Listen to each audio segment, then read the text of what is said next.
నాన్నగారి ప్రభావం అంటే ఇండైరెక్ట్గా తనే మమ్మల్ని రాజకీయాల్లో రావాలి అని ఎప్పుడు ఎంకరేజ్ చేయలేదు, ఇష్టం లేదు తనకి.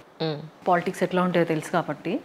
కానీ అదే వాతావరణంలో పెరుగుతూ వచ్చాం కాబట్టి అది ఒక ఇండైరెక్ట్గా ఒక ఇష్టము. ఎవరికైనా నాకు ఇష్టం అంటే ఇటు పాలిటిక్స్ అంటే ఇష్టమా అని అనే వాళ్ళు ఉండేవాళ్ళు చుట్టుపక్కన. అట్లా ఇండైరెక్ట్గా ఇంట్రెస్ట్ ఉంది. ఎంతమంది అండి మొత్తం మీరు? మేము ముగ్గురం అమ్మాయిలము. మీరు పెద్దవారు అందరికీ చిన్నవారు? పెద్ద.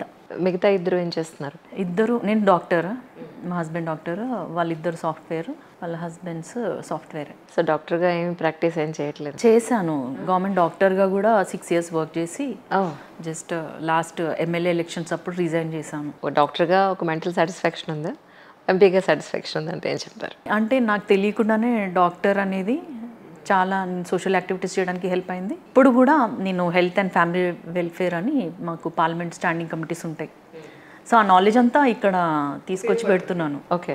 అంటే ఈ డాక్టర్గా నేను ఏదైతే సోషల్ యాక్టివిటీస్ చేశానో అది లార్జర్ స్కేల్లో చేయడానికి ఇప్పుడు ఎంపీగా, అందుకే పాలిటిక్స్ అయితే బెటర్, ఒక పొజిషన్లో ఉంటే మనం ఇంకెక్కువ చేయొచ్చు అన్న ఆలోచనతో వచ్చాను. అంటే నాన్నగారు ఏం అబ్జెక్ట్ చేయాల ఆడపిల్లలకి రాజకీయాలు ఎందుకు? చేశారు. 2016 నుంచి నేను బయటకు వచ్చి, అంటే బయట కింద సెన్స్ యాక్టివిటీస్ చేయడము, women, girl child health, education, వీటిపైన ఎక్కువ చేసాము యాక్టివిటీస్. అప్పుడు తర్వాత ఎప్పుడైనా ఒకసారి ఇంట్రెస్ట్ ఉంది అని చెప్తే అంత ఈజీ కాదు, ఒక్కోసారి అవకాశాలు రావు, ఎన్ని ఇయర్స్ వెయిట్ చేసినా రావు.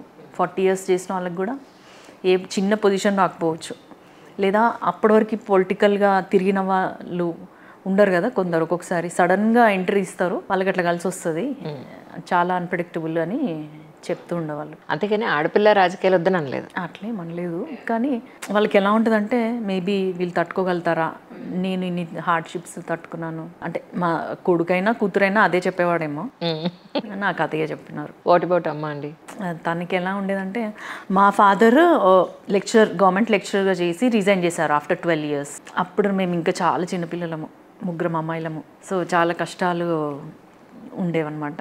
తర్వాత మళ్ళీ నేను అలాగే రిజైన్ చేశాను. మా మమ్మీ ఒకటే మాట, మీ డాడీకి నీకు గవర్నమెంట్ ఫుడ్ తినే అది లేనట్టుంది, చేసుకొని ఇష్టం అంది. కొన్ని చిన్న చిన్న లైన్సే చెప్తుంది మా అమ్మ, చాలా పవర్ఫుల్గా కొడుతుంది. కానీ అంటే ఇప్పుడు మీ ఆఫ్టర్ మ్యారేజ్ మీ ఫ్యామిలీ అంతా ఎక్కడ ఉంటున్నారు? వాళ్ళు ఆంధ్రాలో ఉంటారు, మా అత్తయ్య మామయ్య వాళ్ళు. ఓకే.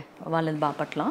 మా హస్బెండ్ ఇక్కడే ఉంటారు, మాతోటే వరంగల్లో ఉంటారు. అంటే తను ఆల్మోస్ట్ మెడిసిన్ ఫస్ట్ ఇయర్ నుంచి 2000 నుంచి ఇట్టే, ఇంకా మొత్తం చదువు అంతా మెడిసిన్, అప్పటి నుంచి ఇక తెలంగాణ. పార్లమెంట్లో మీ వాయిస్ వినిపించే అవకాశం దొరుకుతుందా మీకు? చాలా బాగుంది ఇప్పుడు పద్ధతి. లాస్ట్ 10 years అసలు పార్లమెంట్లో మాట్లాడాలంటే ఆ పార్టీకి గత ప్రభుత్వంలో ఉన్న వాళ్ళు ఒక్కరిద్దరే వాళ్ళకి ఆప్షన్ ఉండేది. మాకు ఇప్పుడున్న పార్టీలో అలా ఉండదు. కాంగ్రెస్లో నేను ఇప్పటికీ 2-3 times మాట్లాడినాను, బడ్జెట్, హెల్త్ పైన మాట్లాడినాను.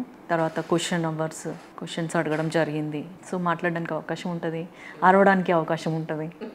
మీరు దేనికి ఎక్కువ ప్రిఫరెన్స్ ఇస్తారు? అంటే పార్టీకి మేము పార్టీకి సపోర్ట్ చేసినట్టు చూపెట్టుకోవాలి కదా, అంటే వీఆర్ విత్ ద పార్టీ అని.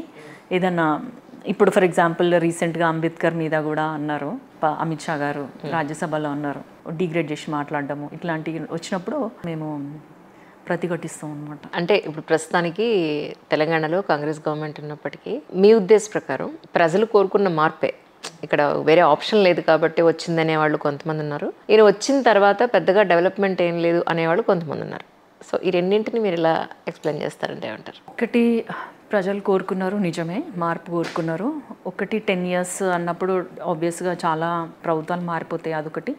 ప్లస్ కాంగ్రెస్ ఏదైతే 6 guarantees అని ముందుకు వచ్చినారో నమ్మినారు జనాలు, ఓట్లేస్తున్నారు.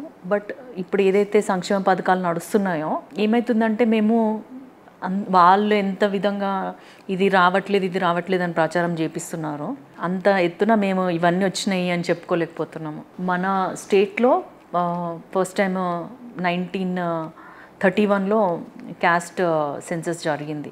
అది ఇప్పుడు ఆఫ్టర్ 90 years మళ్ళీ ఓన్లీ ఆల్ ఓవర్ ఇండియా మన తెలంగాణలో జరిగింది ఫస్ట్ టైం, మొన్న బీసీ కులగణన అని. తర్వాత ఎస్సీ వర్గీకరణ కూడా సుప్రీంకోర్టు చెప్పిన మరుసటి రోజే అసెంబ్లీలో ఆల్రెడీ ప్రకటించేశారు, తీర్మానం తీసుకున్నారు సీఎం గారు మన తెలంగాణ అసెంబ్లీలో.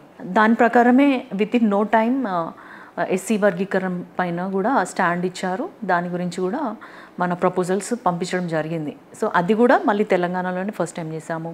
రైతులకి కూడా చేసినాము. ఆల్మోస్ట్ ఏ స్టేట్లో కూడా ఒక 21,000 crores రుణాలు మాఫీ చేసాము. అంటే 24 lakh ఫార్మర్స్ బెనిఫిట్ అయినారు దానికి. అంటే 10 మందిలో 6-7 మెంబర్స్కి రీచ్ అయ్యి ఇంకో 2-3 మెంబర్స్కి టెక్నికల్ ఇష్యూస్, లేకపోతే వాళ్ళు ఏదైనా ఫిట్ అవ్వకపోవడము, లేకపోతే వాళ్ళ వరకు రీచ్ అవ్వకపోవడం వల్ల ఆగిపోయి ఉండొచ్చు. ఆ 2-3-4 మాత్రమే హైలైట్ చేసి రావట్లేదు అన్నట్టు చెప్పుకుంటున్నారు.